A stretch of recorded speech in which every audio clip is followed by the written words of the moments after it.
আগেকার দিনের বাচ্চাদের নাচ দেখাতে বললে যা করতো ভার্সেস এখনকার দিনের বাচ্চাদের নাচ দেখাতে বললে যা করে। আগেকার দিনে কিরে মানা, শুনলাম নাকি তুই খুব সুন্দর নাচ করতে শিখেছিস। হ্যাঁ মাসি, ওই আর কি একটু আধটু পারি। তা একটু নেচে দেখা। ঠিক আছে, নিচে দেখাচ্ছি, দাঁড়াও।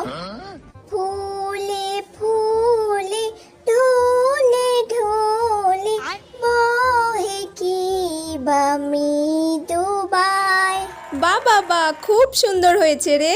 মাসি আমি এইটুকুনি পারি। ঠিক আছে, খুব ভালো হয়েছে, যা এবার আচ্ছা। গিয়ে পড়াশোনা কর। এখনকার এই দিনে মানা, তুই কি সুন্দর নাচতে জানিস, মাসিকে একটু আমি নাচ দেখা। টাচ পারি না মা।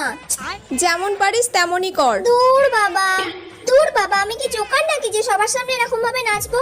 দূর, ভাল লাগে না। আচ্ছা মানা, তুই যেমন পারিস তেমনই নাচ না। তুই কি নাচের প্রোগ্রামে ঠিক যাচ্ছিস আছে। নাকি? নাচতে পারলেই হলো।